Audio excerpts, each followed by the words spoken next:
Boa noite a todos e a todas. É com muito prazer que damos início ao nosso segundo encontro, hoje, dia 4 de abril de 2022, às 19 horas e 17 minutos, sobre o tema do próximo curso, né, o karma. Nesta noite, contamos com a presença de um convidado especial, o professor Derlei Menezes Alves. Boa noite. Só um momento. Deixa eu só pegar aqui, desculpe. Ele é doutor em Ciência das Religiões pela Universidade Federal da Paraíba e graduado e mestrado pela Universidade Federal de Sergipe. Sua tese de doutorado foi publicada pela editora Apres, 2020, e pode ser encontrada pelo título Nietzsche e o Budismo, entre a imanência e a transcendência. E eu passo agora a palavra, então, ao professor Joaquim Monteiro, que vai dar início a essa palestra. Depois, após a palestra, a gente abre para as perguntas, né? Se tiverem perguntas sobre o curso, também podem fazer. Uma boa noite, uma boa palestra a todos. Obrigado, gente. Então, boa noite, Derlei. Boa noite. Você deve saber que eu estou extremamente feliz com esse nosso reencontro, mesmo que ele seja remoto. Ainda não chegamos na fase do encontro presencial. Bom, primeiro, eu queria fazer uma divulgação aqui do seu livro sobre Nietzsche e o budismo, entre a imanência e a transcendência. Você sabe, Derlei, perfeitamente que eu não tenho nada a ver com esse livro. Eu só orientei e não fiz mais nada. Mas hoje nós vamos iniciar um diálogo nosso, um diálogo relativamente informal sobre o tópico do karma no budismo. Bom, você pode, encaminhar da maneira que você achar mais conveniente, mas eu gostaria de sugerir algumas questões de base para a gente poder iniciar. Está bom esse encaminhamento? Sim, sim. Eu prefiro que você coloque os termos do debate, inclusive, né? Bom, basicamente, vão ser 3 só, mas eu pretendo depois, quando eu for apresentar cada tema, falar de uma forma um pouco mais ampla. Basicamente, primeiro, nós temos aquela famosa questão, do conceito do karma na sua ligação com a ciência. Ou seja, todos aqueles pensamentos ligados ao ocultismo europeu do século XIX, ou até, por exemplo, o excepcionalismo budista, mais ou menos da mesma época, que tentava entender o karma como se fosse uma lei natural objetiva de ação e reação. E como você se posiciona a respeito desse tipo de problema? Tem um segundo problema que é profundamente relacionado ao primeiro, mas que tem uma urgência muito mais preemente, que é o problema do vínculo entre karma e sociedade, principalmente aquilo que eu costumei chamar, de meritocracia espiritual, karma entendido como meritocracia espiritual. E, no final, se a gente tiver tempo, eu gostaria de introduzir algumas questões sobre a metodologia dos estudos budistas no processo da reflexão sobre o karma. Está mais ou menos claro? Sim. Bom, então, introduzindo aqui a primeira questão, que eu acho que é uma questão muito fundamental. Nós sabemos que na sociedade brasileira existe um certo caráter dúbio do karma. Por um lado, em função da influência do espiritismo, da teosofia, da sociedade Rosa Cruz, daquilo que eu chamo genericamente como sendo o ocultismo europeu do século XIX, existe toda uma visão difundida, né, de que o karma seria quase que um equivalente a uma lei da física, uma lei de ação e reação no mundo físico, uma coisa objetiva, já dada assim no real. Bom, aí eu gostaria de destacar um ponto importante do desenvolvimento da sua reflexão. E foi aquele artigo que eu reputo como excelente, né, de crítica ao Fritjof Capra, crítica principalmente à compreensão do budismo que ele apresenta, mas também as implicações problemáticas da maneira como ele estabelece a relação entre física e as chamadas espiritualidades orientais. Eu reputo, inclusive, se for possível, até gostaria que você compartilhasse o link por aqui. Eu sou ruim nessas coisas, mas acho que seria importante. E a grande questão, né, seguinte, né, dentro desse tópico, é o problema daquilo que a gente já conversou sobre o chamado excepcionalismo budista, que, na verdade, é uma ideologia que não tem origem no mundo budista. Quer dizer, toda aquela forma de compreensão do budismo no século XIX, a partir do século XIX, de origem assim dominantemente europeia, e que se aproxima frequentemente dessa visão do karma, assim como sendo uma espécie de uma lei natural, de uma lei cósmica. Bom, eu faço minhas aqui as palavras de um autor recente, que ele coloca que é precisamente essa ideologia do excepcionalismo budista que produz uma grande negligência intelectual no pensamento budista contemporâneo. Quer dizer, o budismo, às vezes, se aferra a esse tipo de concepções. Ele acaba renunciando ao papel crítico, filosófico, que ele tem plenas condições de exercer. Bom, é isso que eu gostaria de colocar como um ponto de partida. Então, por favor, agradecerei as suas considerações. Bom, primeiro, obrigado pelo convite, né? Boa noite aí a todas e todos. Bom, com relação, você colocou aí, né, conceito de relação karma e ciência. Aí a gente tem, primeiro, antes de tudo, uma coisa que eu estava pensando antes, né? É importante que a gente tenha sempre com clareza essa ideia de que as religiões não são conjuntos estáticos de ideias, né? E quando você tem tradições religiosas que também desenvolvem sistemas filosóficos reflexivos vinculados aos conceitos dessas tradições, esses sistemas também não são coisas estáticas que se concluem, se acabam e tudo que a gente tem que fazer é repetir as coisas, né?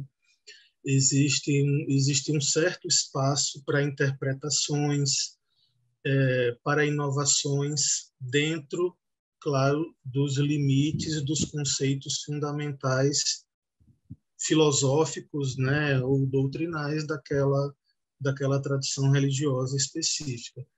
Então, quando a gente chegar no ponto 2, né, isso vai ser importante. Talvez um pouco mais do que no 1, mas no ponto 1 também é importante. Então, assim, com relação ao conceito de karma e de ciência, tem aquele diálogo possível entre a cosmologia budista e, se você quiser fazer uma comparação da cosmologia budista com uma certa visão cosmológica científica, né? E aí tem diferenças muito importantes que desafiam essa tese do excepcionalismo budista, segundo a qual o budismo seria uma religião científica, né? E que as doutrinas e teses budistas seriam coisas cientificamente comprovadas, né? Então, existe uma certa diferença, por exemplo, no caso da noção da origem do universo, né? Da perspectiva da física, tudo começa do simples para o complexo, né? Se a gente pega os textos budistas, não começa do simples para o complexo. O Buda não narra dessa maneira. Você tem ciclos cósmicos que você tem seres que renascem em esferas superiores e que vão renascendo em esferas sucessivamente inferiores até chegar no mundo que nós vivemos. Ou seja, começa num nível mais elevado até chegar no nível que nós conhecemos. É um pouco o contrário. Agora, claro, você pode adotar uma perspectiva que harmonize isso. não é impossível isso, né? Então, você tem essa questão que é muito mais, me parece, rica e muito mais complexa do que simplesmente dizer que o budismo é muito, assim, é muito mais do que uma religião, né? É uma ciência, né? Como se isso significasse uma superioridade, assim. E para que isso funcione, você tem que renegar uma série de aspectos propriamente religiosos e filosóficos que a gente tem no budismo, né? E com relação à questão da causalidade, um ponto que é importantíssimo da gente levar em consideração é que, no sentido mais específico, né, o karma diz respeito a nossas ações e aos resultados das nossas ações, né? Então, talvez exista um senso comum sobre essa palavra que confunde karma com vipaka, né? Vipaka é a consequência, né? Então, as pessoas falam normalmente, isso é o meu karma, né? Quando alguma coisa ruim acontece, é o meu karma. Isso é uma visão que a gente poderia chamar de senso comum do karma, né? Ou seja, os resultados são karma, e na verdade não é assim. Em termos de doutrina budista, o karma diz respeito às nossas ações intencionais, né? E me parece que dar esse salto no sentido da lei natural, de uma lei natural, no sentido que a ciência contemporânea entende o que é uma lei natural, seria algo que, para funcionar, a gente teria que ignorar toda a dimensão que eu chamo de transcendente envolvendo esse conceito.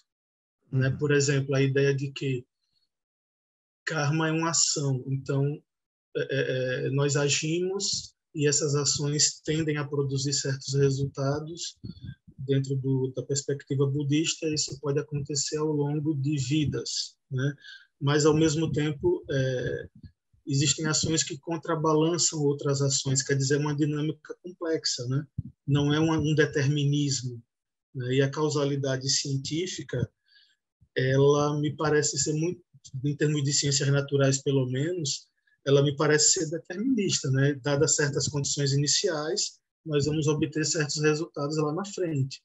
Então, fazer essa comparação me parece cair na armadilha da analogia, né? Que é o argumento que eu uso nesse artigo sobre Capra que você mencionou. Inclusive, eu coloquei o link aí para o artigo no chat, né? Que é exatamente essa ideia de começar com uma comparação, com uma analogia que sugere alguma semelhança e transformar isso numa verdade, né? Então, no sentido mais específico do budismo, a gente não pode pensar no karma do mesmo jeito que a gente pensa numa lei natural, porque não há um determinismo na noção de karma. As nossas ações produzem resultados e elas podem anular possíveis resultados futuros, né? Tanto é que tem a perspectiva do nirvana, da libertação do sofrimento, que é uma busca que acaba com toda essa dinâmica do karma, né? Então, seria esse minha colocação inicial sobre esse primeiro ponto aí. Sim. Bom, eu acredito, né, que um segundo ponto que está essencialmente ligado a esse, aliás, não chega a ser o segundo aspecto desse primeiro ponto em debate, é que todos nós sabemos, né, no final do século XIX europeu, em função, quer dizer, do avanço das ciências, principalmente das ciências duras, das ciências naturais, e do consequente retrocesso da religião, das espiritualidades, da ética tradicional, surgem diversas tentativas de reconciliação entre ciência e religião. Aí é que entra, em grande parte, a cosmovisão disso que eu chamo os ocultismos ou os esoterismos europeus do século XIX. Bom, aí é uma coisa curiosa. Eu não vou dizer que o espiritismo, a teosofia, as organizações Rosa Cruz, todo mundo pensa do mesmo jeito. Mas existe, sim, quer dizer, um esquema mental bastante semelhante dentro dessa busca de uma visão de mundo englobante. Bom, isso tem dois aspectos que me parecem importantes. Quer dizer, primeiro, A própria gênese do excepcionalismo budista no final do século XIX, ela pode não ter sido influenciada diretamente por esses pensamentos, mas é alguma coisa que se dá precisamente no mesmo período histórico.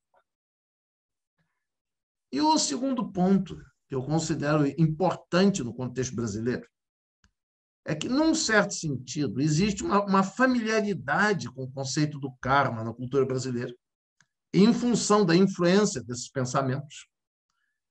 Isso, muitas vezes, pode até aproximar as pessoas do budismo, mas também cria problemas, no sentido que as pessoas não entendem as diferenças básicas entre essas perspectivas. Então, se você puder falar um pouco sobre esses tópicos, eu agradeço. Sim, bom, o curioso é que esses movimentos tentam fazer conciliações, tentam fazer sínteses e vão adotar ideias científicas, ideias não de uma tradição religiosa, mas de várias, porque tem sempre essa tese de fundo de que todas as religiões dizem a mesma coisa, então você pode desvendar esse segredo e tudo mais. A gente pode pensar assim, se eles usaram como referência a ciência do século XIX, não me parece prudente manter o mesmo tipo de discurso tomando a ciência do século XIX como referência ainda hoje. Então, ideias religiosas que nasceram em conexão com ideias científicas do século XIX precisam ser criticadas junto com a evolução da ciência também. Então, se você tem uma visão da física do século XIX, o que é que a física do XXI está dizendo? É possível um espiritismo baseado na física do século XXI? É possível uma teosofia que dialogue com essa ciência do século XXI? Então, isso é uma questão aí que deve ser pensada pelos praticantes, pelos interessados nessas sínteses, né? A mesma coisa para o budismo. O budismo que dialoga com a ciência do XIX precisa dialogar com a ciência do XXI se quiser assumir esse discurso, né? Ver se é possível ainda fazer isso, ou mesmo estabelecer um diálogo mais rico, né? Que reconhece diferenças, pontos onde não há conciliação possível e a riqueza dessas diferenças de pensamento aí. Então, isso é algo...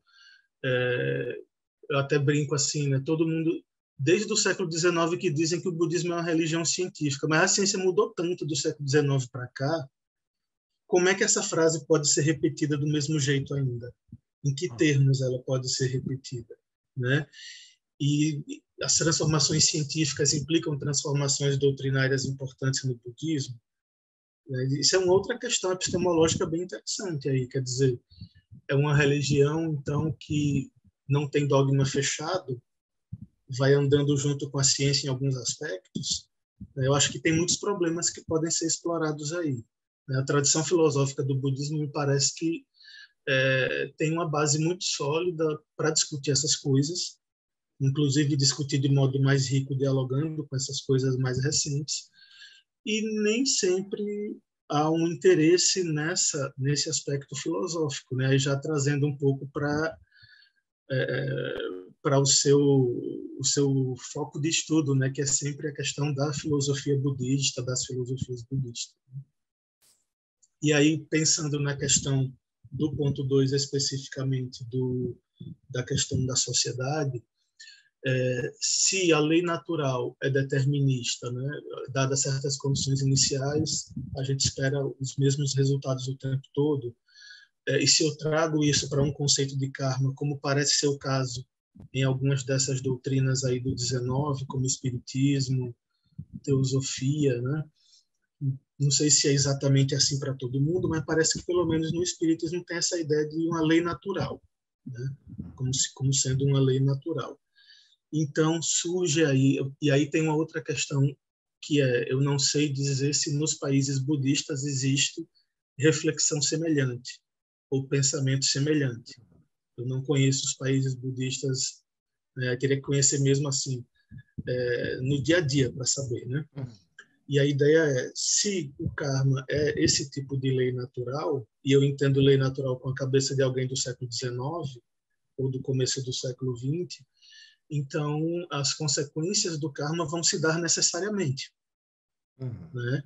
Então aí a questão, eu olho para uma pessoa, se ela tem uma condição de vida miserável, é porque as condições kármicas que ela criou levaram ela necessariamente a isso, e não há muito que se possa fazer. O mesmo para alguém que tem uma condição de vida muito boa, excelente, por aí vai. Isso tem a ver com o que eu estava dizendo no começo, né? Essa ideia do senso comum do karma, né? O senso comum do karma é meio isso, né? O meu karma, minha vida é assim porque é o meu karma, né? E em termos budistas, karma é ação. Então, o fato da sua vida ser de um jeito específico agora não quer dizer que deva ser assim para o resto da sua vida, né? Você pode agir de modo a superar condições kármicas, né? Então, esse aqui é o ponto que muitas vezes parece que não é tão percebido assim. Eu estava lendo um artigo nesse livro aqui do Ajahn Sucitto, né? Karma and the End of Karma. Né?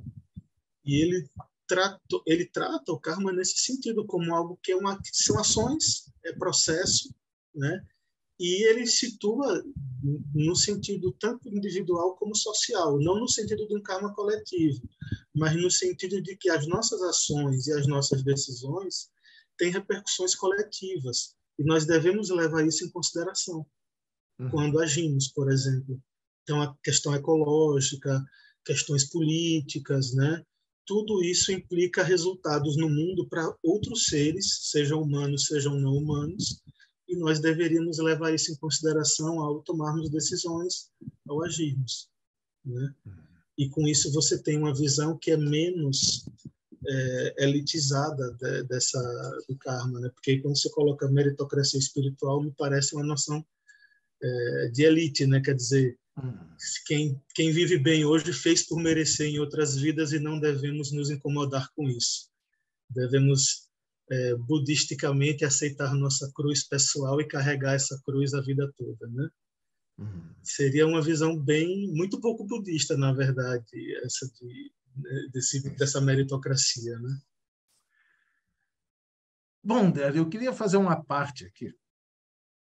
A gente já pode entrar logo nessa questão do karma na sua dimensão social, nesse problema do karma entendido como meritocracia espiritual. Mas eu só gostaria de dar só um toque a mais a respeito dessa relação entre budismo e ciência. E a necessidade desse toque me veio pela seguinte razão. Você coloca, por exemplo, o que possivelmente foi o diálogo entre budismo e física no século XIX teria que se transformar em uma coisa bastante diferente no século XX, XXI, porque a própria física mudou de uma forma talvez radical. Bom, vamos admitir essa possibilidade. Aí o que eu fico curioso, eu gostaria que você falasse um pouco mais, é que precisamente o Fritjof Capra, que você criticou de uma forma, a meu ver, perfeitamente correta e legítima, ele é um dos grandes porta-vozes dessa ideia de uma relação necessária entre as espiritualidades orientais ou tradicionais e os conceitos da física quântica, da física moderna. Aí, se você puder falar um pouco sobre as motivações ou sobre a necessidade da sua crítica ao Capra, eu ficaria muito, muito grato. Bom, primeiro assim, eu não acho que seja essencial esse tipo de diálogo para a vivência budista ou de qualquer religião, na verdade.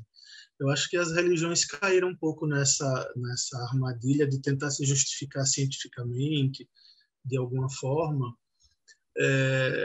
e isso acaba produzindo algumas coisas muito interessantes, outras nem tanto, né? Mas não vejo como essencial, a não ser que seja uma religião que tenha uma insistência muito grande em defender uma cosmologia literal mais antiga, que não condiz com a cosmologia que é aceita cientificamente hoje em dia, né? Então não vejo como uma obrigação. Pode ser um diálogo interessante, mas não necessariamente que seja obrigatório, sim, né? pode ser um diálogo também não no sentido de buscar na ciência algum amparo, mas um diálogo, vamos dizer assim, em pé de igualdade. A ciência diz coisas, o budismo diz coisas, a filosofia budista diz coisas, e a gente pode dialogar sobre isso, né? Existem informações sobre a natureza que aparecem em livros budistas e que não condizem com o conhecimento científico? Existem, então isso não é problema, a gente trata isso de uma forma pontual, mas existem conceitos onde você tem como dialogar de um modo mais interessante, se for o interesse do estudioso, do pesquisador, enfim.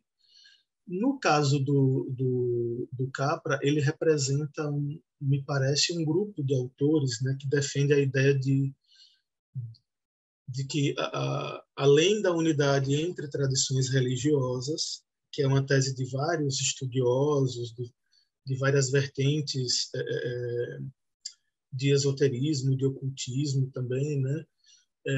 Ele vai colocar a ciência nesse pacote, especificamente a física, né?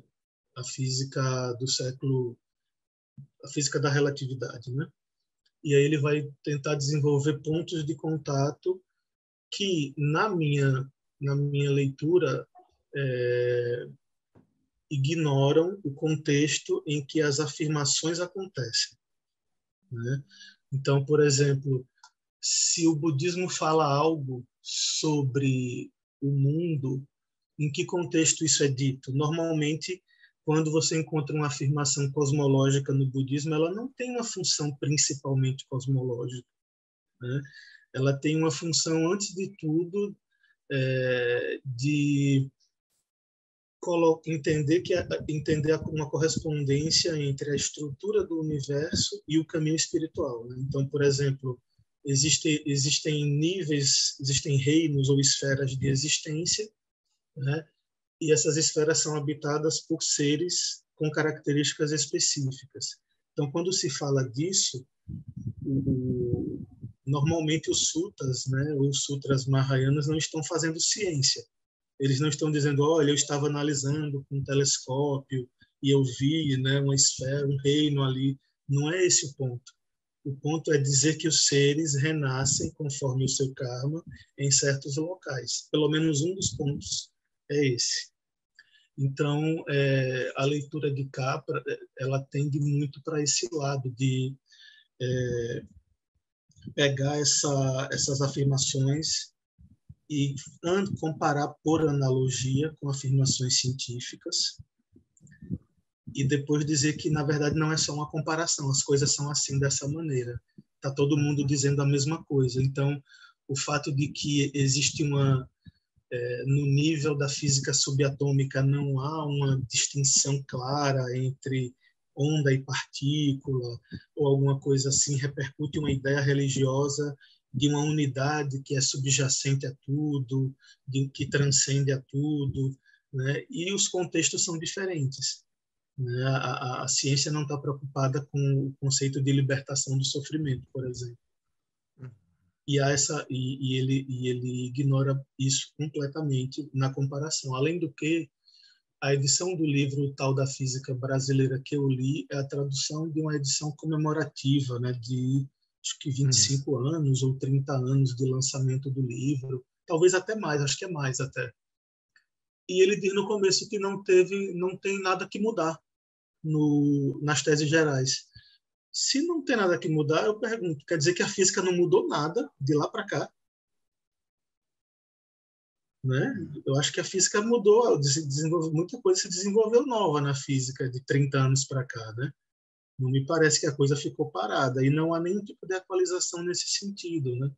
Então, mais uma vez, aquela mesma coisa que eu estava dizendo, quer dizer, se você quer dialogar com ciência, tem que fazer um diálogo mais atual, né? Por exemplo, o movimento Mindfulness me parece que faz isso melhor, porque você tem um diálogo com pesquisas atuais envolvendo neurociência, né? Tem algumas críticas que podem ser feitas a algumas interpretações desses resultados, alguns estudiosos levantam esse tipo de coisa, mas, em princípio, me parece que há um diálogo muito mais claro, muito mais direto. do que o tipo de autor que Capra representa, assim, com relação a ciências naturais e tradições orientais, né? Enfim. Certo. Obrigado. Então, podemos passar para o segundo ponto? Sim, você vai falar? Sim, vou falar um pouco, depois você comenta. Bom, você disse uma coisa importante, quer dizer, que você tem muita curiosidade de saber, né, como que se dá esse problema do karma como meritocracia espiritual nos países budistas. Bom, eu vivi em dois, e não é muito difícil para mim responder. Bom, começando por Taiwan. Certamente, muitas ordens budistas taiwanesas, né, têm formas de compreensão bastante conservadoras do karma. Mas isso, na época que eu vivi em Taiwan, não estava muito na ordem do dia. Porque Taiwan estava vivendo aquela emoção, aquela alegria da derrubada da ditadura em 1987. Inclusive, diga-se passagem, o budismo cresceu muito depois da derrubada da ditadura. Então, questões, né, por exemplo, como o budismo e meio ambiente, budismo e ética social, budismo e movimentos sociais, era uma coisa que até mesmo grupos relativamente conservadores esposavam.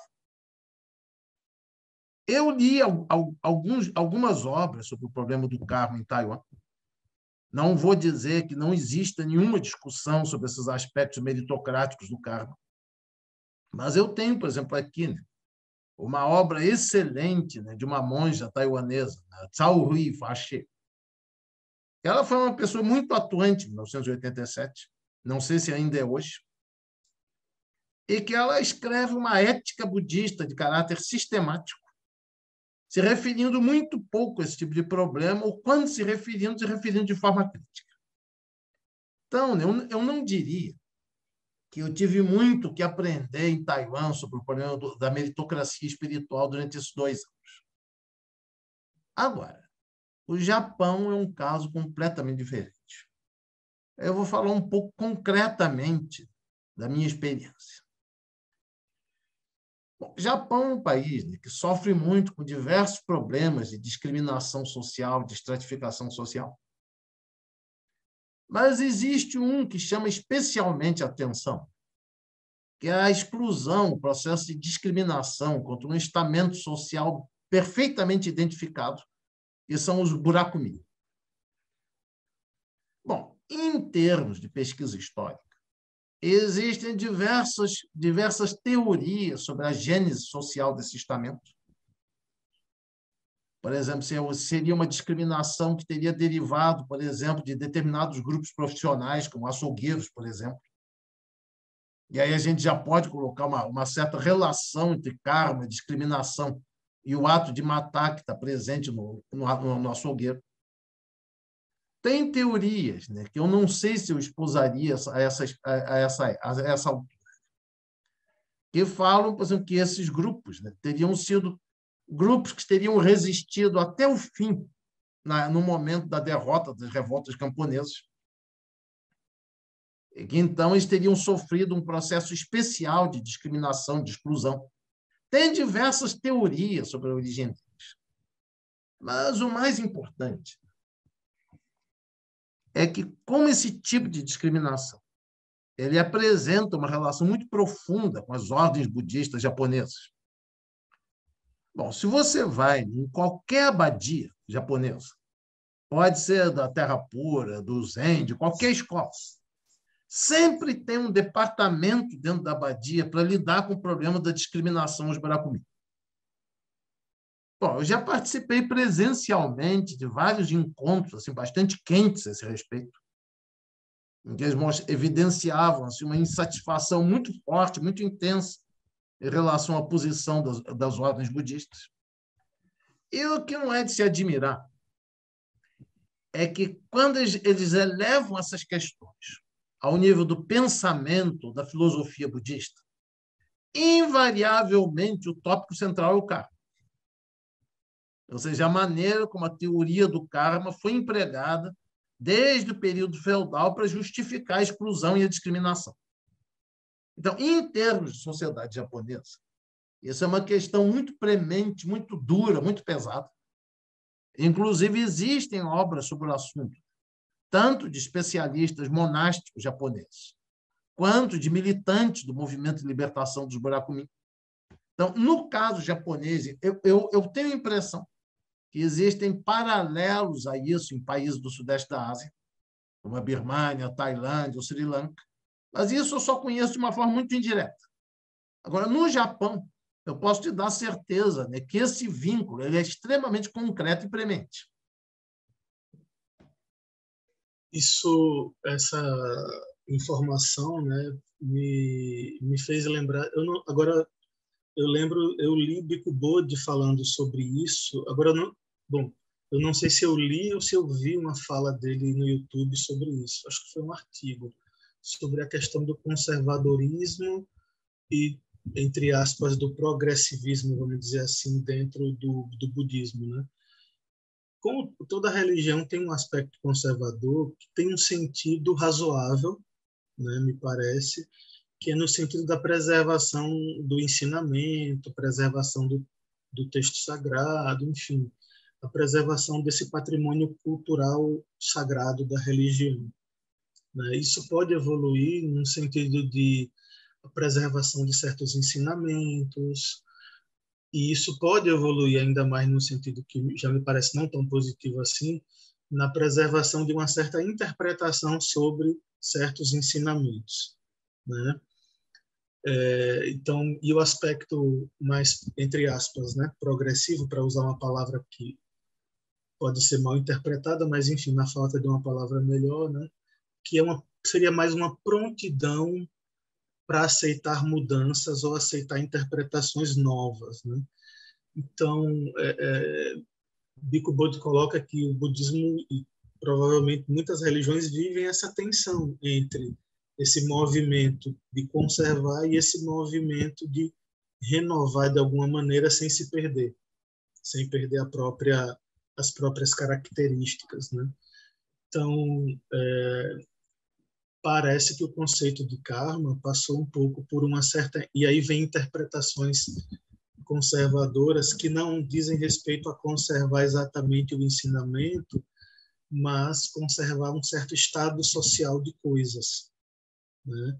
Então, se tem uma desvantagem social para um grupo e isso é uma vantagem para um outro grupo, se esse outro grupo está no poder, ele pode usar aquele ensinamento como uma forma de, dentro de uma roupagem de conservar a tradição, na verdade, conservar uma situação de desigualdade, de preconceito, enfim, esse tipo de coisa.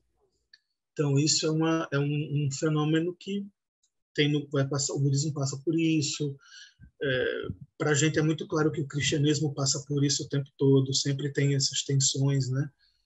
E, assim, eu entendo que quanto menos gente é ajudada por uma interpretação, mais problemática ela é, né? Falando em termos budistas, quanto menos compaixão uma interpretação de um ensinamento traz, mais eu acho que ela deveria ser vista com cuidado, né? Se prejudica muita gente, talvez o Buda não concordasse com esse tipo de interpretação, com esse tipo de ideia. Então, essa noção dessa meritocracia me parece que passa um pouco por isso, né? Por você aceitar como legítimo um estado de coisas que é ruim para muita gente, em nome de uma certa ideia religiosa. Aí me parece problemático. Sim. Bom, você sabe, que no contexto japonês são basicamente dois os conceitos que estão fortemente ligados à discriminação. Primeiro, que é o conceito mais visível, que é evidentemente o karma. E o segundo, você sabe muito bem, que é o conceito do Tathagata Garba, da natureza búdica. E aí eu posso dar o testemunho, né, que eu participei da Guerra dos 15 anos do Tathagata Garba, do Japão. Em termos militares, fomos vitoriosos. É uma coisa que eu tenho um orgulho muito grande. Mas aí eu gostaria de desenvolver o tópico em uma outra direção. Só para reforçar uma coisa, quando o Capra fala de budismo, a parte que ele vai considerar budismo mais elevado é exatamente o ensinamento do Tathagata Garba, né? Sim, sim. Ele toma como referência textos do Tathagata Garba para explicar o budismo. E não se esqueça que tem um texto que ele cita em especial. O Tratado do Despertar da Fé do Mahayana, ou Daijo Kishin. Quer dizer, o Capra parece que ele adota uma ideia evolucionista do budismo. Ele tem uma referência do Suzuki, né? Acho que ele pegou muita leitura via Suzuki. Sim, sim. Para enfatizar o Tathagata Garba. Exato. Isso é fácil de perceber nas obras dele. Agora eu vou desenvolver um pouco mais esse tópico a partir de leituras que eu fiz de autores japoneses, que em boa parte eu ainda tenho as obras deles aqui. Bom, você sabe que no Japão do século XX, o estudo das fontes daquilo que eu chamo de budismo clássico foi uma coisa que se desenvolveu com bastante profundidade. Então, tem vários estudiosos japoneses que, além dos chineses, dominam o Pali. Então, eles fazem uma comparação rigorosa entre os agamas traduzidos para o chinês e os nikayas em Pali. Esse tipo de estudo é bastante comum no Japão. Bom, como eu tive a oportunidade de ler pelo menos a maior parte dos agamas chineses, eu poderia dizer o seguinte a partir das colocações desses autores. É uma coisa curiosa, que eu não vou dizer que esse conceito de meritocracia espiritual, né, seja completamente ausente nos sutras. Mas chama a atenção, em primeiro lugar, que são muito poucos os sutras que afirmam esse tipo de discriminação. E segundo, que geralmente são sutras assim mais soltos, muito pouco sistemáticos. Bom, e o segundo ponto que me chama a atenção, e aí já conduzindo para a nossa discussão sobre a metodologia dos estudos budistas, é que naqueles 2 sutras que eu trabalhei na minha tese de doutorado, ligados ao problema do estado da sociedade, essa ideia, por exemplo, que as desigualdades sociais são devidas ao karma individual é completamente inexistente. Então, o estado caótico da sociedade é atribuído à forma de ser do Estado. E isso é bastante claro nessa literatura. Então, quer dizer, a gente não pode tomar simplesmente aquilo que existe na literatura como se fosse autoevidente, e aí isso tem que ver com as minhas reflexões metodológicas recentes. Mas a esse respeito, da maneira como o karma se manifesta na literatura do budismo mais antigo, do budismo clássico, eu agradeceria um comentário seu. Sobre a questão da metodologia, né? Bom, minha referência principal aí são os trabalhos do Analayo, né? Que é um monge Theravada que faz comparação de suttas e sutras. Ele tem domínio aí de alguns idiomas importantes da história do budismo, né? E assim, se você pega, por exemplo, certas ideias, como você falou, assim, tem ideias que aparecem em sutras, mas são sutras meio soltos, assim, né? Então, a gente tem que estar preparado para refletir sobre o fato de que existem passagens canônicas, ou às vezes até textos inteiros, que são composições tardias e que refletem uma visão de mundo ou interesses de quem compôs, né? Então, você tem, mesmo dentro do cânone Pali, segundo Analayo, tem camadas mais antigas e mais recentes, né? Então, é preciso ter essa percepção para saber separar. Isso não necessariamente significa dizer que essas inovações são ilegítimas, o que deveriam ser abandonadas. Só chama a atenção que a gente tem que ter um certo cuidado, porque pode ser que elas destoem de uma visão mais ampla do cânone.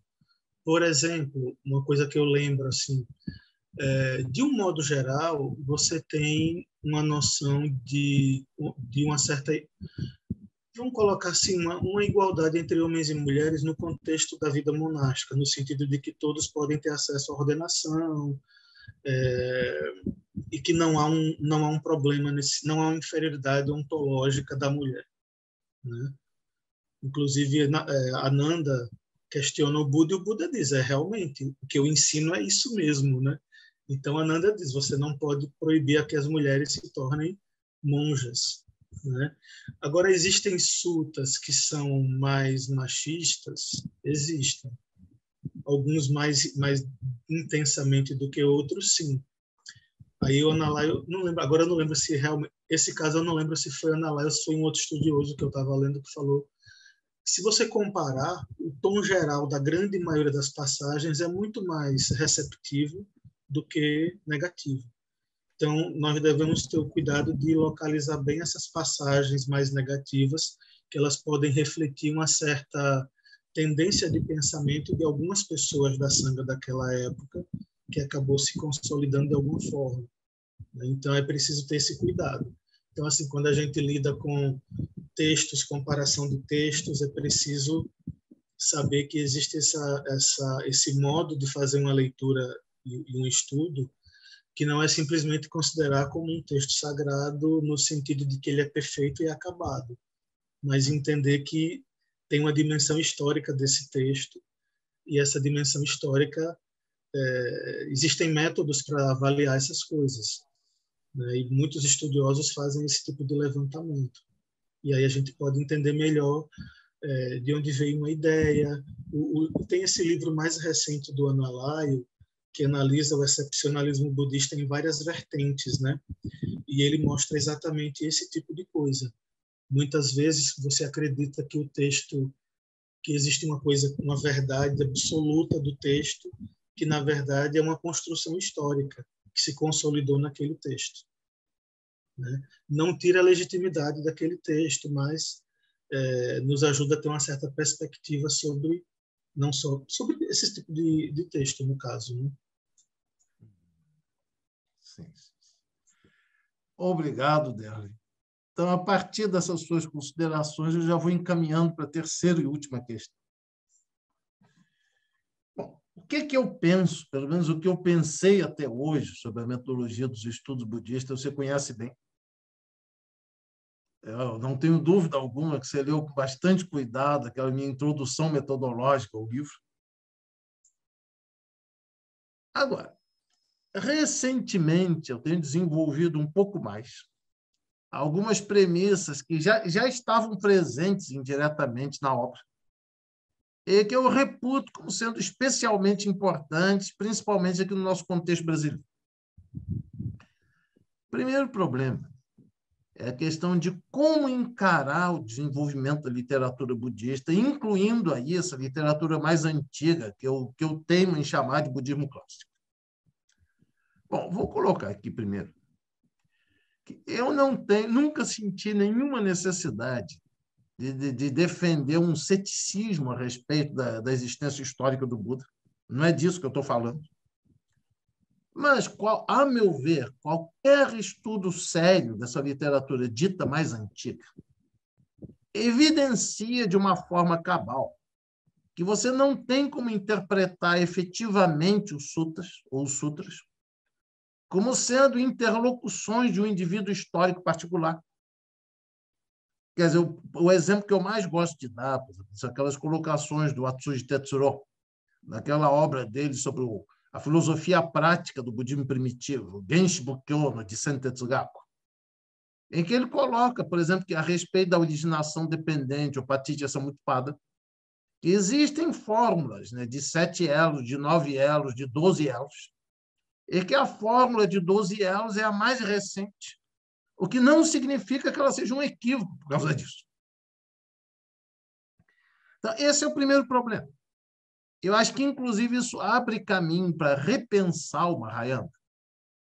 Porque se a gente pensa a literatura budista não como a repetição, a reiteração das asserções de um indivíduo histórico particular, mas como longo processo de desenvolvimento de um pensamento. Você não tem como nem por que excluir a literatura mahayana desse contexto, mesmo que se trate de um desenvolvimento tardio. Bom, o segundo ponto, aí é uma coisa, você sabe, aqueles livros que a gente encontra, né, em livraria de aeroporto, às vezes, bom, já faz 2 anos que eu não entro em aeroporto, isso é uma coisa meio circunstancial.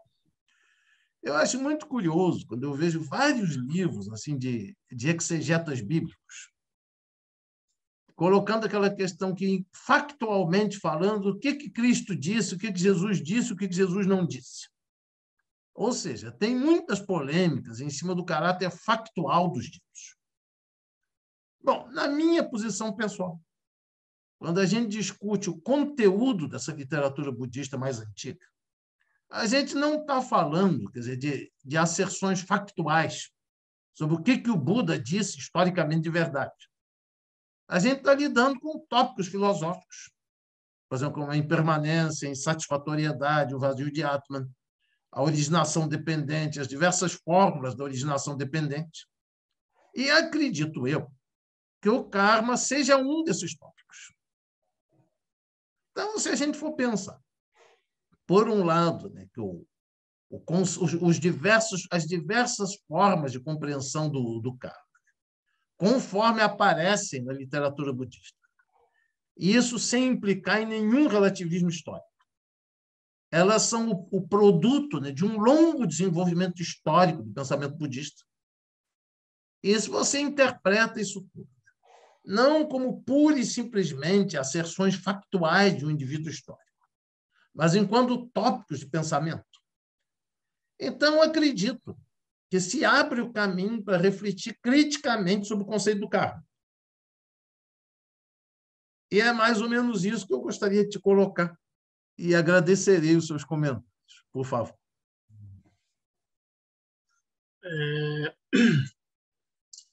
Eu vejo mais ou menos parecido com o que você coloca, né? Quer dizer, o que o Buda disse, a gente gosta de dizer muito isso, o Buda disse isso, o Buda disse aquilo. Essa frase, ela tem um sentido muito específico, né? Ela quer dizer, na verdade, o que foi preservado num certo texto, como tendo sido falado pelo Buda. Mas entre o Buda ter falado e o texto ter sido registrado, você tem aí, nas estimativas mais otimistas, em torno de uns 400 anos de intervalo, de uma tradição oral que foi, pensando na preservação do cânone Pali, pelo menos, né? Foi formalizando uma série de fórmulas que facilitam a preservação do essencial desse ensinamento até chegar no texto escrito. E aí pode ser que exista variações de formulações entre uma certa fonte e outra, enfim. Então, como eu falei no começo, né? Essas tradições não são estáticas, elas são dinâmicas, são processos. O Buda é esse indivíduo que iniciou um processo de desenvolvimento de um pensamento que foi se ramificando ao longo do tempo. Então, eu acho que seria mais correto dizer desenvolvimento de pensamentos, de escolas que têm uma referência nesse indivíduo, né? E aí o espaço que a gente tem de reflexão pressupõe certos conceitos básicos, né? Essa lista que você deu aí talvez seja uma lista quase que completa, não sei se está faltando alguma coisa, dos conceitos dentro dos quais a gente pode refletir, pensar, interpretar, enfim, né? Então, eu acho que o caminho é bem esse mesmo, é considerar essas fontes, os desenvolvimentos, e fazer uma crítica dos desenvolvimentos, fazer uma análise, né, para elaborar uma leitura, uma interpretação dentro desses parâmetros. Aí tem várias possibilidades, né? O Analayo coloca o budismo Mahayana, o Theravada, o budismo secular como um outro ponto. Se eu não me engano, são esses 3 grupos. Não sei se eu estou esquecendo mais algum.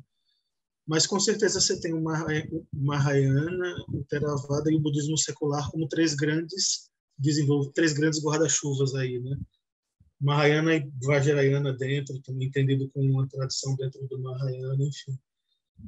E aí você pode fazer uma análise de conceitos de cada uma dessas tradições e uma crítica de como essas tradições se enxergam os seus textos e enxergam os outros textos de outras tradições, né? E isso pode trazer como resultado uma compreensão muito melhor e menos preconceituosa de todas essas diferenças, né? A gente pode começar a entendê-las como esses desenvolvimentos que aconteceram a partir desse ensinamento desse indivíduo, que a gente chama de Buda, né? Sendo que nós não temos o ensinamento exatamente do jeito que ele falou. E isso talvez nem importe tanto para o que aconteceu, em termos de budismo, ao longo desses séculos todos, né? Obrigado, Derli. Não hoje, mas em algum outro momento, quer dizer, eu gostaria que você me falasse um pouco sobre isso que você chamou de budismo secular. A referência é Batchelor. Sim, eu tenho ideia, só que eu tenho visto no YouTube uma série de vídeos de outros autores que alegam defender essa corrente, mas isso a gente conversa depois em um momento mais apropriado. Bom, você tem mais alguma coisa a colocar ou podemos abrir para o debate? Não, primeiro agradecer o convite, né, e dizer que caso vocês queiram fazer a propaganda do livro aí, né, eu tenho alguns exemplares ainda por aqui. Então, quem quiser comprar comigo e pegar autografado, pode entrar em contato. Eu vou deixar aqui o meu endereço do Instagram aqui no chat. Certo. Obrigado.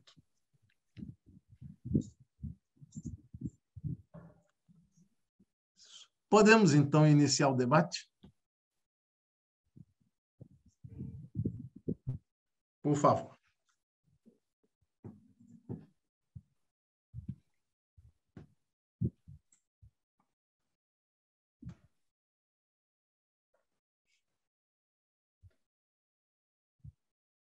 Monteiro.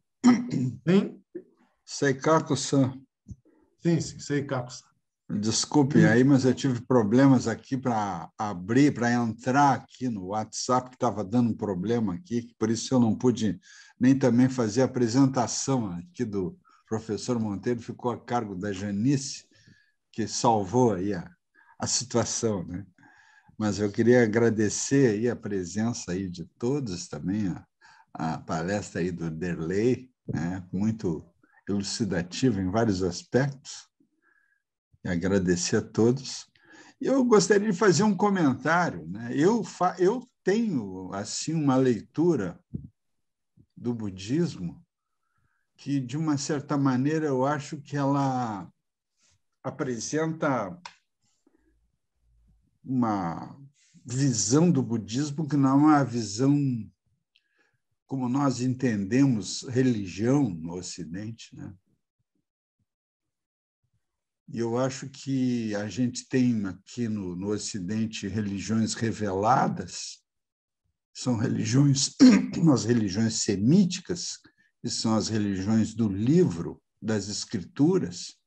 Você chega, por exemplo, pega uma tradição como o judaísmo, que chega ao ponto assim, de uma tal veneração pela escritura que desemboca, por exemplo, na cultura da Cabala, né, o Kabbalah, como é o certo, que a cultura tu olhar uma palavra ali e tu vê toda uma combinatória possível de vogais nas consoantes e toda uma combinatória de significações, etc., que dá várias leituras para o texto. Então, nós temos uma cultura da leitura e da interpretação, né, que pressupõe a sacralidade do texto e pressupõe que o texto explica tudo, no fundo, né? Então, a gente tem, na nossa tradição ocidental, a gente tem essa questão que é o fundamentalismo mesmo que a gente está vivendo, inclusive, atualmente, né? É aquela ideia assim, de que o que está escrito na Bíblia corresponde a fatos reais que aconteceram, né? Que correspondem também, muitas vezes, a traduções até equivocadas. Por exemplo, se vocês verem a estátua do Moisés, feita pelo Miguel Ângelo, a estátua do Moisés tem uns cornos discretos, porém, né, existentes. E por quê? Porque a tradução, né, a primeira tradução da Bíblia de São Jerônimo, traduziu o que seria uns fachos de luzes que emergiam das têmporas do Moisés, ele traduziu por cornos. Então, se colocou ali cornos, mas é toda uma... A estátua do Moisés, do Michelangelo, tem uma origem, por exemplo, esse aspecto tem uma origem numa tradução, né? Agora, eu acho importante, e para mim isso é uma questão importante, nós temos aqui no contexto da nossa tradição ocidental um conflito permanente entre a religião e a ciência ou a filosofia, que faz parte da nossa cultura. Então, tem toda uma série de discussões, por exemplo, essa discussão do que realmente o Buda disse, ou se querer transformar em fatos as coisas que estão relatadas na Bíblia, me parece, na Bíblia não, na literatura budista, em certos momentos me parece assim uma maneira de pensar esse problema a partir de uma perspectiva da nossa cultura logocêntrica, digamos assim, e baseada numa tradição também que constantemente, ao longo de toda a história, revelou um conflito entre razão e fé, entre racionalidade e religiosidade. Conflito que nunca se resolveu, né? Não é preciso ser um teólogo para perceber isso na teologia do século XX. Então, esse é um ponto. Agora, eu gostaria de chamar a atenção que me parece muito importante numa interpretação assim do budismo, que tem certos aspectos que parece que existe uma grande unanimidade, né, em certos ensinamentos do Buda, que existe quase que uma grande uniformidade em todas as diferentes escolas. Uma delas é a questão da doutrina do não-eu. A doutrina do não-eu, não há budismo que não endosse essa doutrina, né? E o outro aspecto que está muito ligado também a essa questão da doutrina do não-eu, que me parece um aspecto muito importante, é porque quando se faz essa relação de budismo com ciência, se fala em cosmologia budista, ou que teria uma relação entre cosmologia e determinados aspectos, eu concordo aqui que realmente me parece que a questão da cosmologia não é importante na perspectiva do budismo, não é uma coisa fundamental.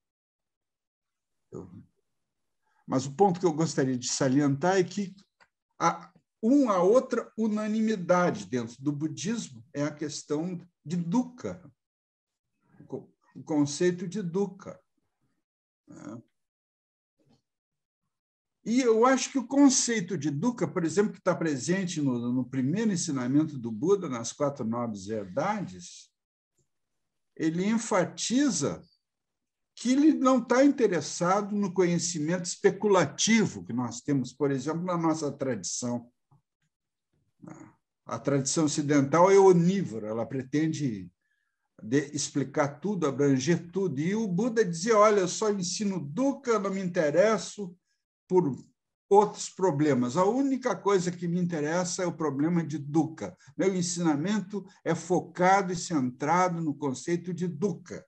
Então, a questão de relação a possibilidade de uma integração desse conceito de dukkha, né, com uma perspectiva científica, me parece que já quando o Buda diz, olha, eu reduzo todo o meu ensinamento, as minhas preocupações a este foco aqui, que é dukkha. Ou seja, eu não estou interessado em respostas a respeito da ciência. E na Índia, já na época do Buda, havia uma ciência, algumas ciências, inclusive, mais desenvolvidas do que no próprio Ocidente.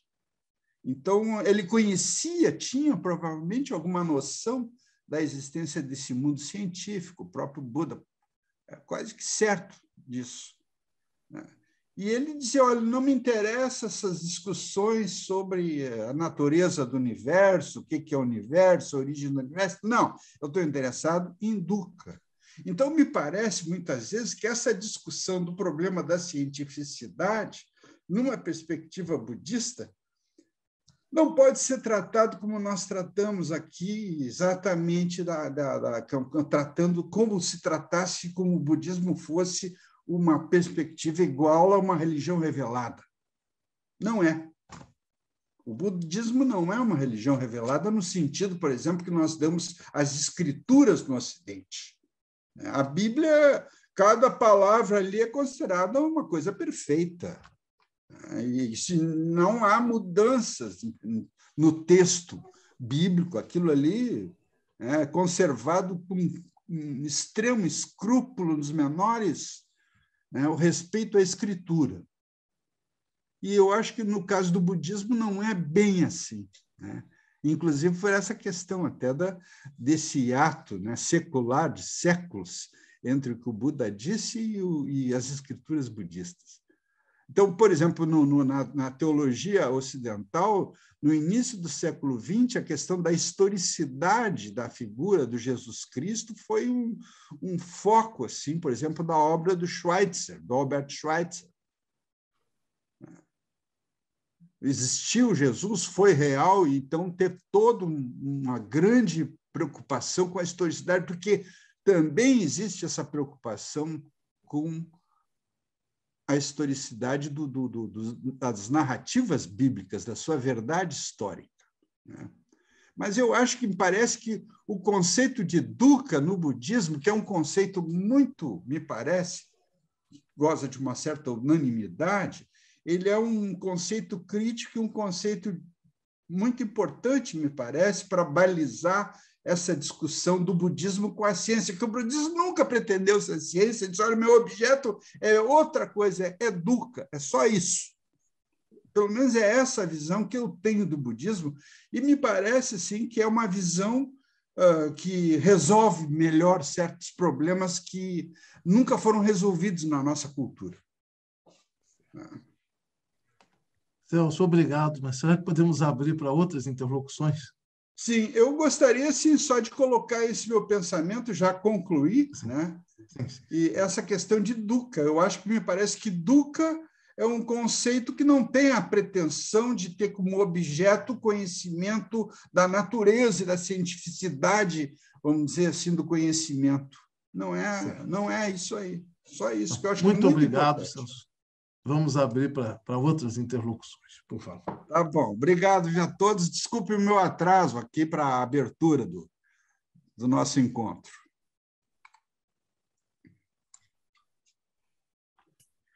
Eu gostaria de fazer uma pergunta, se possível. Quem está falando? Olinto. Um minutinho só. Você sabe que desse nosso esquema online você tem que ser capturado. Pronto, você já está capturado. Ok, obrigado, professor. Para o professor Derlei, foi falado, o professor Monteiro já colocou 2 pontos para iniciar essa conversa sobre karma, que é essa visão de lei, meio cientificista, e essa questão social, né? Eu gostaria de pegar a primeira questão, né? Aqui, eu tenho uma colega que faz pesquisa em história, e ela, uma vez, me contou a situação de uma índia ali das missões, aqui no Rio Grande do Sul, que teve um filho que tinha alguma deformação e ela acabou matando o filho. Acabou não, era da cultura deles matar o filho, né? Porque ele tinha uma deformidade naturalista, não ia... Na visão do karma, né? Se fosse uma lei física, né? Não importa a cultura, a pessoa ia ser, com essa visão mais rasa, assim, punida, né? Ou não. Mas em se tratando de uma outra cultura, o karma seria diferente? Essa pergunta eu já fiz semana passada para o professor Monteiro, eu estou refazendo de outra forma, né? Mas eu gostaria que, se possível, fizesse alguns comentários a esse respeito. Eu não sei se eu fui feliz em colocar a situação. Acredito que sim, mas acho que seria interessante uma resposta direta do professor Dele. Sim, Bom, sim. em termos estritamente budistas, né, matar é uma ação inadequada, uma ação que não deve ser praticada. Então, nós poderíamos assim, aí é aquela coisa, né? Você está tentando fazer uma interpretação baseando-se em aspectos budistas, mas uma situação que tem uma complexidade, que é a questão da cultura onde essa pessoa está inserida, que ela não vê isso como um dilema moral diante do qual ela tem que tomar uma decisão, né? Então, claro, a minha resposta é limitada à minha capacidade de enxergar essas coisas, né? O Buda poderia lhe dizer com mais clareza, porque ele conseguia ver o nascimento dos seres e o perecimento dos seres conforme as suas ações. Enfim, eu não tenho essa capacidade. Eu diria que é uma ação que obviamente vai trazer consequências, mas que existem atenuantes aí no caso, né? Então, me parece que não é a mesma coisa que eu decidir matar uma pessoa. Entende? Ou algum de nós aqui decidir matar uma pessoa. Porque não aparece como um dilema. Então, pode ser que tenha alguma consequência? Pode ser. Vai ser a mesma se eu matasse uma pessoa hoje? Eu acho que não. Mas aí é essa questão. Se a gente começar a discutir esses casos, caso a caso, as coisas são muito complexas, porque não existe uma coisa que necessariamente produz um resultado na nossa vida. São várias causas e condições ao mesmo tempo, e as nossas decisões vão atenuando, superando, intensificando possibilidades. Então, a gente tem que ter muito isso. Eu gosto de dizer assim, que a questão do karma não é para a gente pensar em termos de o que eu fiz, o que vai acontecer comigo. A questão do karma nos ensina muito mais a olhar para a vida da gente agora e dizer o que é que eu posso fazer agora, né, para acabar esse ciclo. Eu sei que tem um ciclo, eu aprendi que o Buda diz que tem a perambulação pelo samsara, né, alimentada pelo desejo, pelo apego, pela geração do karma e tudo mais. Então, a questão é, se o karma é uma ação, como é que eu posso agir agora, daqui para frente na minha vida, de modo a superar, inclusive, a lógica que retroalimenta as ações e os resultados das ações. Ou seja, tem um tipo de karma que acaba com o karma, né? E esse karma que acaba com o karma é a prática do ensinamento do Buda, né? Se a gente for pegar os textos, pode chegar nessa conclusão. E me parece que é uma conclusão bastante clara, assim. Mas não vou dizer o que vai acontecer ou não exatamente. Eu sei que existem textos onde tem certas listas que dizem, se você faz isso, provavelmente você vai colher esse tipo de resultado. E se a pessoa nasce numa certa condição, é porque tem uma tabela de 10 ações salutares e 10 ações insalubres, por exemplo, que trazem certos resultados, né? Tem alguns sutras que trazem isso. Mas eu entendo isso muito assim como uma base de possibilidades. Não é uma coisa, não é determinista do mesmo jeito que o nascer e o pôr do sol, certo? Obrigado. Não, é justamente nessa questão que o professor Monteiro colocou, dessa visão de lei, né, como se fosse uma lei física, né? Se é uma lei física, Sim. independe das pessoas, é um mecanismo que vai ser colocado em movimento, a gente querendo ou não, né? Mas a tua resposta me satisfez bastante. Se você pegar os preceitos, por exemplo, né? A ideia dos preceitos é de que você cumprindo eles, você está se preparando melhor. Então, tem culturas que podem ter algum motivo para não cumprir exatamente um dos preceitos, ou culturas onde uma das ações que o Buda diz que são condenáveis são aceitas, né? Então, isso é uma coisa que introduz um elemento a mais nessa dinâmica, entende? Mas, assim, o Dharma que o Buda descobre, ele é o mesmo, aquela ideia, né? É a cidade abandonada, que ele reencontra, né? Então, nem todo mundo segue, mas isso não quer dizer que não seguir aqueles ensinamentos vai produzir toda aquela lista de consequências negativas necessariamente. Nem todo mundo que mata animais para comer é um monstro, né? Minha avó matava galinha para a gente comer, e nem por isso eu acredito que isso é uma das coisas que entra no desenvolvimento dela, mas não é o que vai determinar, certo? Eu já matei, não precisa ser a avó, viu? Eu já matei para comer. Eu já matei caranguejo com meu pai quando era criança também. Certo. Obrigado. Bom, está aberto. Mais alguém, se quiser se manifestar? Boa noite, Sensei. É o Asal. Boa noite, Asal. Tudo bem contigo? Bem, e o Sensei? Tudo bem. Bom, muito obrigado ao Sensei, ao professor Derlei pelo debate e ao Instituto pela oportunidade. Eu queria fazer uma pergunta ao professor Derlei. Basicamente, os pontos que foram discutidos aqui em relação ao karma envolvem uma análise da meritocracia espiritual e da questão social, né? Como é que o professor enxerga formulações como ciclos de nascimento e morte nos 6 reinos de existência, né? E o karma vinculado a isso, se existe algum tipo de vínculo ou não, e também sobre renascimentos no samsara de outras existências, como é que o professor Deleuze enxerga a questão do karma nesse tipo de formulação, por gentileza. Se o sensei Joaquim se sentir à vontade também em responder, eu agradeço. Muito obrigado. Bom, no sentido de crença, eu acredito na ideia do que o Buda, do que os textos registram dos reinos de existência, certo?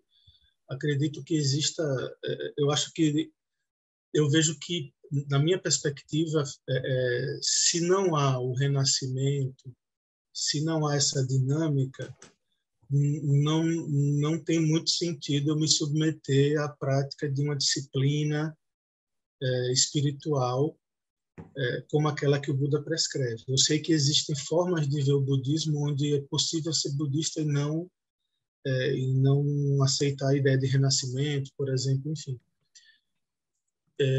Se eu tenho alguma prova científica dessas coisas, não tenho, tá?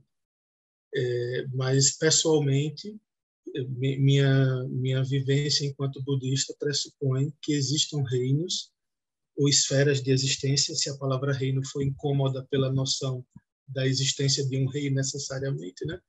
A gente pode falar de esferas de existência.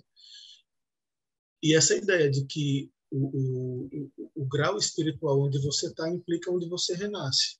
Então, você tem os reinos Niraya, você tem a esfera humana, animal, petas, devas, enfim, esse tipo de coisa, né?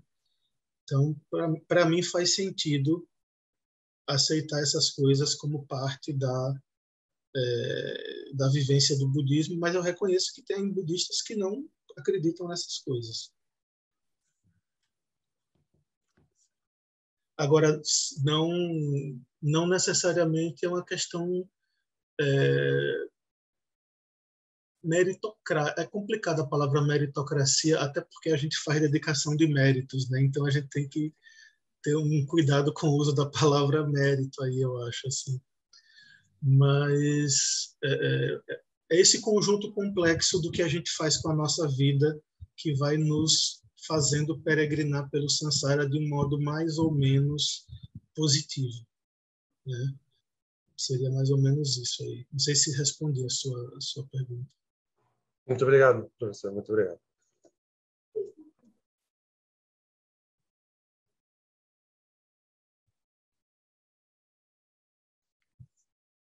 Mais alguém teria alguma colocação a fazer?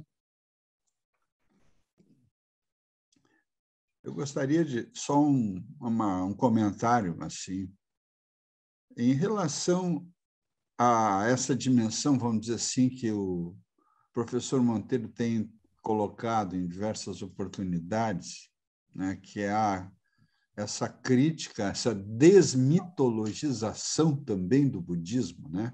Quer dizer, a questão do karma, me parece que ela entra muito bem como um dos aspectos do budismo que estão sujeitos a essa crítica feita, né, à dimensão mítica, vamos dizer assim, essa desmitificação, né, do budismo. Monteiro tem tocado em diversos cursos, em diversas oportunidades, né?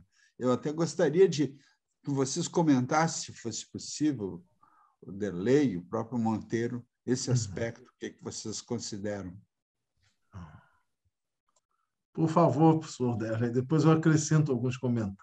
Bom, eu não vejo problema com o mito entendido como a noção de, se o mito for a noção de transcendência e os conceitos que envolvem uma noção de transcendência, não vejo problema nenhum, né, em trabalhar com algum nível de um aspecto mitológico.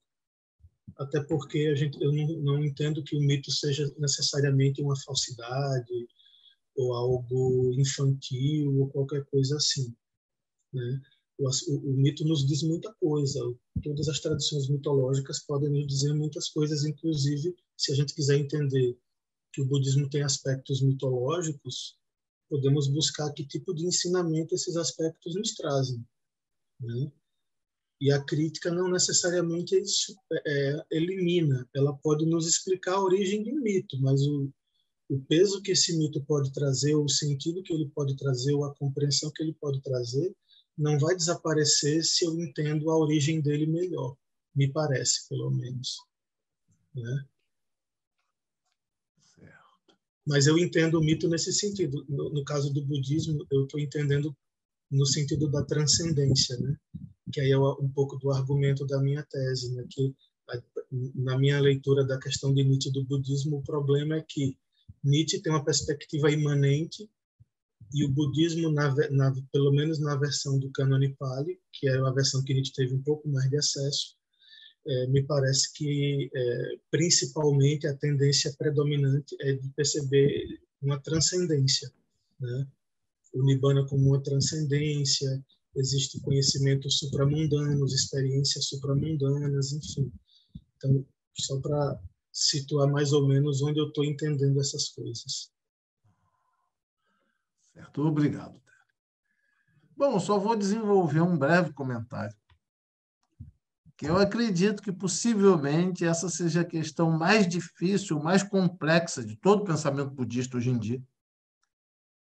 Bom, tem o problema do mito, por exemplo, o caráter significativo do mito, mas a significatividade do mito, né, até que ponto implica na sua aceitação literal?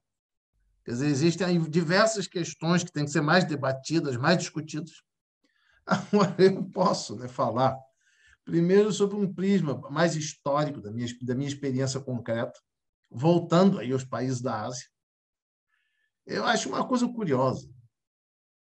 Em Taiwan, no entorno budista que eu vivi em Taiwan, o problema do renascimento, da transmigração, era visto assim, quase como uma coisa autoevidente.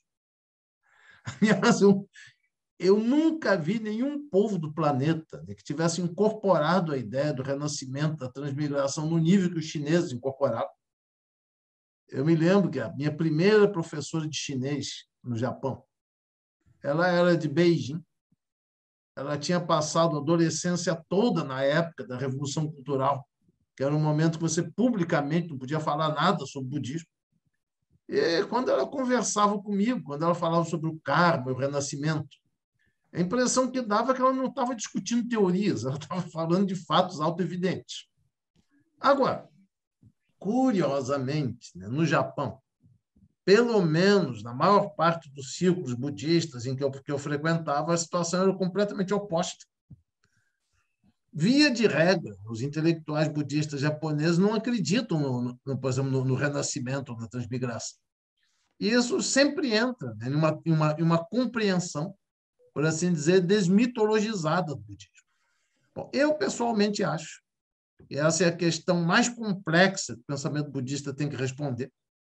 Inclusive, esse problema da desmitologização, e não é exclusivo do japonês.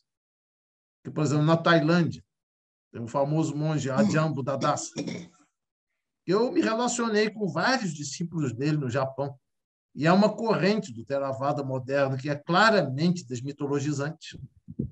Agora, eu acredito, então, que eu não tenho uma resposta conclusiva para esse tipo de problema, né, que é o problema talvez mais complexo de todos, e, por isso, possivelmente seja um problema que vai exigir muita atenção e muito debate. É só isso.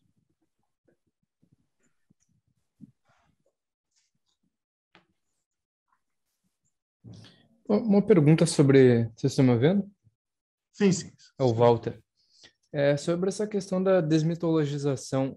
No Nalanda, a gente estava estudando isso como uma leitura mais simbólica ou literal, né? Então, a gente estava pegando, por exemplo, o ensinamento do Buddhadasa, como o Joaquim mencionou, sobre originação dependente. E aí poderiam se estudar de uma forma mais literal, né, envolvendo os renascimentos, ou de uma forma mais simbólica, usando como referência a experiência nessa vida, né? E aí uma questão que ficou para mim é se essas leituras, elas são exclusivas do nosso tempo. No passado não existiam tentativas de trazer certas leituras para um aspecto mais simbólico, assim, sem essa necessidade de usar conceitos mais literais, como o Renascimento, outros reinos. Existia essa tentativa, assim, de uma leitura mais simbólica, sem esses conceitos mais, como é que eu posso dizer, assim, não naturais, assim, esses conceitos mais, como é que pode ser a palavra? Transcendentes, vamos dizer, na falta de uma palavra melhor, tá? Por favor. Eu vou dar só um esboço de resposta e o professor Derley depois se manifesta. Se a gente for pensar em termos históricos, essas duas interpretações, quer dizer, por exemplo, a interpretação simbólica, que está centrada nos instantes de consciência da existência presente, e a interpretação mais literal, ligada à transmigração, curiosamente, elas sempre coexistiram. E elas nunca foram vistas, pelo menos na maior parte dos casos, elas raramente foram vistas como sendo mutuamente excludentes. Agora, acredito eu que a visão dessas duas concepções como mutuamente exclusivas possivelmente seja um fruto da modernidade. Concordo. Eu, pessoalmente, entendo que as duas não são excludentes e é possível trabalhar com as duas. Lidar com as duas como... É que falar válido, sei lá, fica meio... usando a linguagem ocidental para falar, né? A gente fica meio numa zona cinzenta aí, né? Enfim, mas é isso, eu não vejo como um problema assumir como aspectos, o aspecto simbólico e o aspecto, sei lá, real, entre aspas, assim, enfim, não sei dizer exatamente. Mas não vejo como um problema. Na minha cabeça, os dois fazem sentido e podem andar juntos tranquilamente. Obrigado.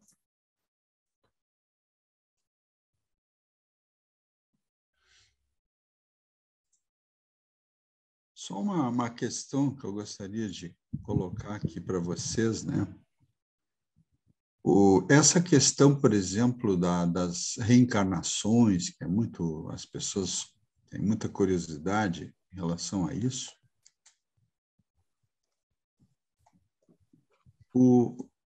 A questão é a seguinte: se essa concepção é uma concepção da cultura indiana, que o Buda utilizou como meio hábil para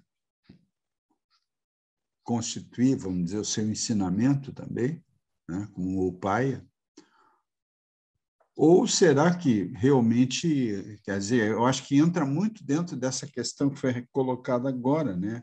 a dimensão do simbólico e a dimensão do real, né?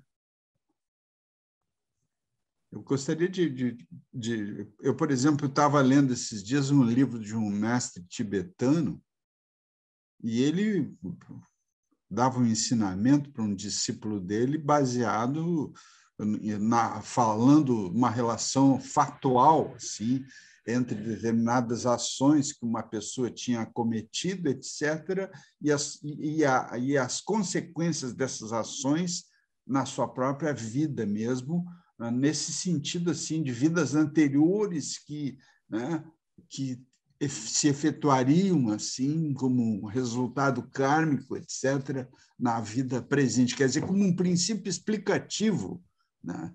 Que ele dava aquilo, me parecia assim, de uma forma... Ele não duvidava, de forma alguma, da realidade daquilo que ele dizia, né? Agora, é que essa questão do que é real, não é real, ela também pode estar relacionada com uma dimensão cultural, né? Quer dizer, para um indiano, a questão da vida pós-mortem, da continuação, vamos dizer, dos efeitos kármicos, etc., em geral, para um indiano é autoevidente, como diz o Monteiro, né? Agora, para um ocidental moderno, isso aí já... Né? Então, essas questões, eu acho que elas dizem respeito, inclusive, a questões que envolvem a nossa prática budista mesmo, né? Eu acho que é muito importante essa questão, né? Realmente, como o Monteiro disse, é uma questão das mais difíceis, me parece.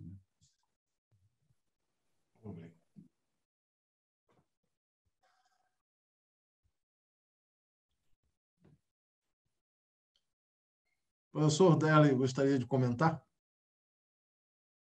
Bom, eu sou simpático à ideia de que essas afirmações ou de que esses conceitos fazem parte do ensinamento do Buda, embora possam ser também ditos como ensinamentos indianos que se encontram com variações em outros locais. Mas faz sentido para mim, lendo os textos, que esses ensinamentos estejam lá, certo? Seja simbolicamente, seja de outras perspectivas. Eu não concordo com a leitura do Butler, por exemplo, que propõe recortar coisas a partir de certos critérios e dizer esse ensinamento e todos os textos onde ele aparece devem ser abandonados. Porque é mais ou menos a tese que o Butler adota. Não acho que seja um caminho interessante de fazer uma interpretação. Eu tenho algum comentário breve a esse respeito. Bom, primeira coisa, quer dizer, eu li aquela obra do Butler, traduzida para o português, aquelas Confissões de um Ateu Budista, como se pudesse existir budista que não fosse ateu. Achei o título até engraçado. Mas deixa isso para lá. Primeira coisa. Uma coisa importante, eu acho problemática a expressão ateu budista, porque o budista é ateu num certo sentido. Sim, sim. Né? Num outro sentido, pode não ser necessariamente. Tá certo. Bom, o primeiro problema é que comparado, por exemplo, com os autores japoneses que trabalham a temática da desmitologização, eu acho a articulação filosófica do Butler extremamente frágil, extremamente fraca. Esse é o primeiro problema. Agora, onde eu discordo um pouco da colocação que foi feita pelo professor Celso agora, é que se nós analisamos, por exemplo, os conceitos do renascimento, como eles aparecem no Abhidharma, eu acho que eles são claramente diferentes do senso comum da cultura indiana, na medida que eles pressupõem uma continuidade kármica sem Atman. Então, eu acho que não existe como anular. Você pode assumir diversas posturas filosóficas, mas você não tem como anular a questão do renascimento enquanto um tópico do pensamento budista. Eu, pelo menos, acho isso.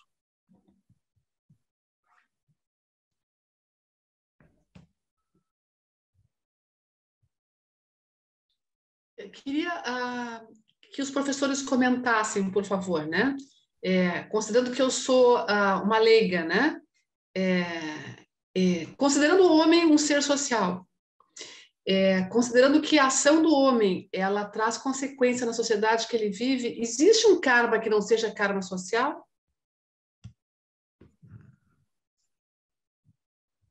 Bom, professor Deli, por favor. Bom, se formos ler os sutras, né, vai se falar de ações da pessoa, né, dentro do conceito budista de pessoa, tanto é que tem uma recitação muito famosa que diz: eu sou herdeiro de minhas ações são útero, etc, etc. Então, existem repercussões sociais e repercussões para a pessoa que age. Não é só uma coisa, não é só a outra coisa. Então, me parece que é uma coisa, é algo mais complexo. Você tem as repercussões para você mesmo e as repercussões sociais que chamam a nossa atenção e que nos convidam a refletir sobre isso ao tomar certas decisões na nossa vida, né? Bom, eu tenho um posicionamento levemente diferente, talvez pelo fato que eu me baseio em outras fontes. Eu me baseio muito mais na literatura em chinês do que na literatura em pali. Agora, me vem à mente, né, dois aspectos, né? Primeiro, no Satyasiddhi Shastra, né, tem um diálogo onde se pergunta se todo karma, em última instância coletivo, é comum, aonde que teria consistência o karma individual? E a resposta do autor é que o karma individual ele se constitui em função da intensidade das intenções do indivíduo dentro da relação social. Essa é basicamente a abordagem do Harivarma, do autor do Satyasiddhi Shastra. Agora, eu também acredito, por exemplo, se nós pegamos aqueles trechos finais do 3º capítulo do Abhidharmakosha, que se fala, por exemplo, da gênese do mundo, né, como um produto do karma coletivo dos seres sensíveis, inclusive da própria extinção do mundo através da violência humana, através da guerra. Eu acredito que é um tópico, né, que tem que ser tratado com bastante prudência, mas eu acredito, inclusive, que o karma ele inclui uma dimensão que é próxima do cosmológico, mas que também pode ser social. Ô, Joaquim, pensar em termos de ecologia seria uma dimensão cosmológica? Eu acredito que sim, por uma razão muito simples. Primeiro, se a gente define a ecologia enquanto disciplina científica, a ecologia é um ramo da biologia que trabalha com a relação entre os organismos vivos e o seu meio ambiente. Como que os organismos vivos, nas suas interações concretas, eles criam determinados meio ambientes. Por exemplo, é muito difícil, até em termos de biologia, você separar o casulo do inseto. O casulo existe como um produto da atividade conjunta dos insetos. Bom, então, isso me parece particularmente útil no momento atual, porque nós temos todo um debate em cima do aquecimento global, da mudança climática, que alguns tentam disfarçar como sendo pura e simplesmente um fator natural, completamente independente da intencionalidade humana. Bom, aí nós temos essa outra discussão sobre o antropoceno, ou seja, se todos esses fenômenos não se deveriam, quer dizer, à ação humana. E eu acredito, se a gente pega aquele impressionante trecho final do 3º capítulo do Abhidharmakosha, que fala da extinção do universo através da violência coletiva dos seres humanos, então, acho que alguma coisa esse pensamento tem a nos dizer.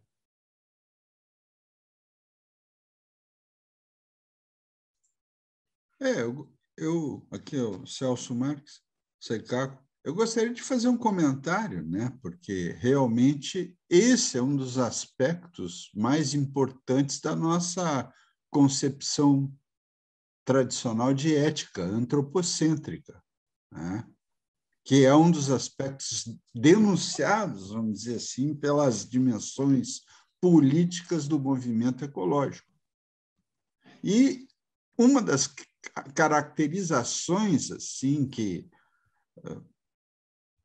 se percebe no budismo é exatamente que o budismo não seria uma ética antropocêntrica, seria uma ética que ultrapassaria a nossa ética ocidental, normalmente antropocêntrica, né?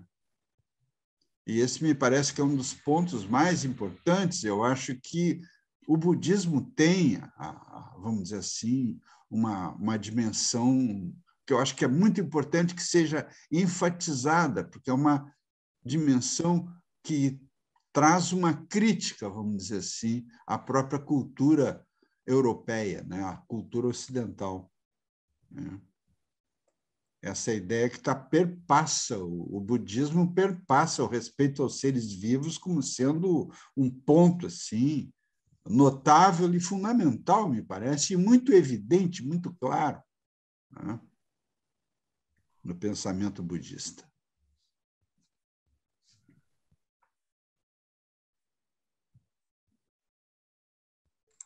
A nossa concepção de ética antropocêntrica realmente ela não tem alcance, ela não alcança, vamos dizer assim, os seres vivos. Agora, eu acho que está muito próximo, realmente, de uma visão, a visão ecológica está muito próxima de uma visão cosmológica, porque a visão cosmológica que nós temos mais na nossa cultura, parece que prevalece, é uma visão, ou pelo menos na atualidade, é uma visão cosmológica que pensa em termos de cosmologia do universo, de sistemas planetários, galáxias e coisas do gênero, né? No âmbito da astronomia. E, na realidade, o budismo tem um foco na vida mesmo, né? A prioridade é o respeito à vida. E aí que nós temos os grandes críticos, né, da nossa tradição, como foi, por exemplo, o Albert Schweitzer, né? O Albert Schweitzer fez dizendo, olha, nós somos nossa religião, o cristianismo é uma visão que exclui a natureza da ética. A ideia do próprio São Francisco, né, que é uma tentativa, vamos dizer assim, do atual Papa de resgatar a figura de São Francisco, porque ele é considerado, né, um exemplo singular dentro do cristianismo de um respeito à natureza, né, que vai além dessa dimensão antropocêntrica.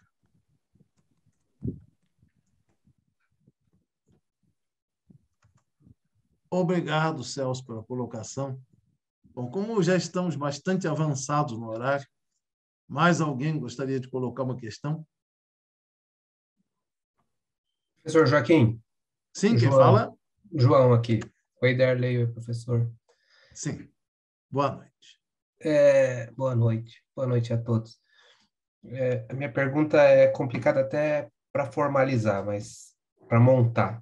Mas, em linhas gerais, eu sempre tenho dificuldade de integrar karma com Paticca Samuppada. Como conversam essas duas coisas? Vou chamar de coisas aqui. Lá em Minas é trem, né? Como se faz a interação de Paticca Samuppada com o karma? Eu olho os 12 elos, por exemplo, e não consigo identificar claramente se o karma está do lado, está atrás, está em cima, se ele interage em todos os elos. Certo.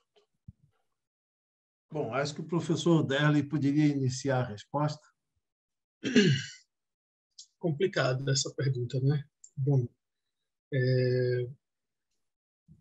Paticca Samuppada diz respeito a ciclo, né? Repetição de ciclos. O karma é um dos motores que alimenta esses ciclos, né? Então, me parece que ele ajuda a produzir condições que se refletem nos 12 elos. Se você pegar a ideia de que a configuração do corpo ou o tipo de corpo que você tem é resultado também de karma, você tem um dos aspectos dos elos aí que exige isso, né? O próprio fato da gente continuar no samsara deriva disso, das nossas ações motivadas pelo apego, etc., que vão nos colocando nesse encadeamento. Eu vejo nesse sentido. Mas, claro, teria que uma resposta melhor exigiria uma análise de textos aí, né? Enfim. Mas eu acho que, em linhas gerais, seria mais ou menos isso aí. Certo. Obrigado, professor. Bom, vou colocar aqui o meu ponto de vista. Eu não consigo ver nenhuma dificuldade de correlação entre o karma e Pratitya Samutpada.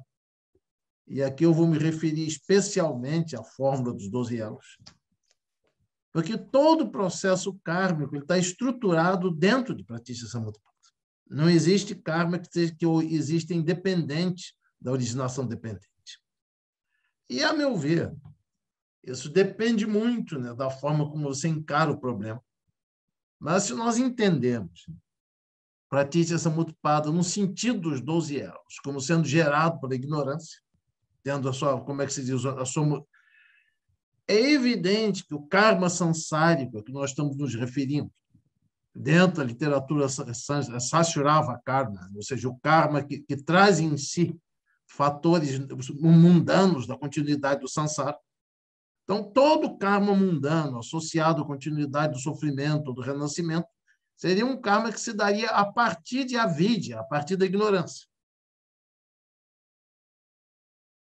E, na verdade, o karma que pode acabar com o karma, o que pode anular o karma, isso deriva exclusivamente, no caso budista, né, da interação com o ensinamento do Buda, que é uma forma de karma supramundano, quer dizer, que é suscitado em benefício para os seres sensíveis.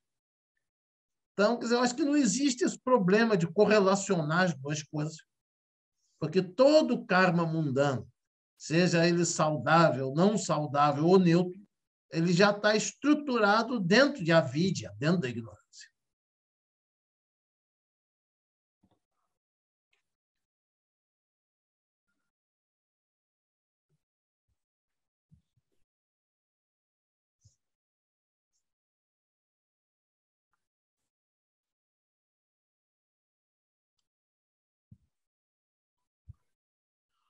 Bom, dito isto, acho que já podemos nos encaminhar para o encerramento.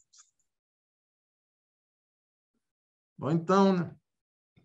Antes de tudo, eu gostaria de expressar minha gratidão ao professor Derley. A gente não se encontra presencialmente há anos, mas não tem como esquecer aqueles 4 anos e tanto que a gente compartilhou na Paraíba, incluindo depois a redação da sua tese, a defesa da tese em 2019. Aí eu já digo, eu recomendo entusiasticamente que todos comprem o livro, leiam o livro com atenção, que é um livro que merece ser lido. Bom, certamente não tem como apresentar uma conclusão muito definitiva sobre um tópico tão complexo como o que a gente abordou hoje, mas eu encaro esse nosso encontro como sendo um primeiro momento de elucidar as questões que estão implícitas no conceito do karma, que eu considero cada vez mais como sendo o conceito mais complexo do pensamento budista e, consequentemente, o mais sujeito a equívocos, a interpretações equivocadas ou unilaterais. E, por fim, gostaria de agradecer ao professor Celso Seikaku, a Janice, ao Walter, todos os membros da equipe, e especialmente a todas e todos os participantes da noite de hoje, pelo interesse, pela intensidade do interesse que demonstram. Então, muito obrigado a todos e todas. Nos encontramos em breve. Boa noite. Boa noite. Obrigado a todos aí também. Boa noite. Boa noite. Obrigada. Boa noite. Obrigado também a todos. Boa noite, então, Derley. E nos vemos em algum lugar.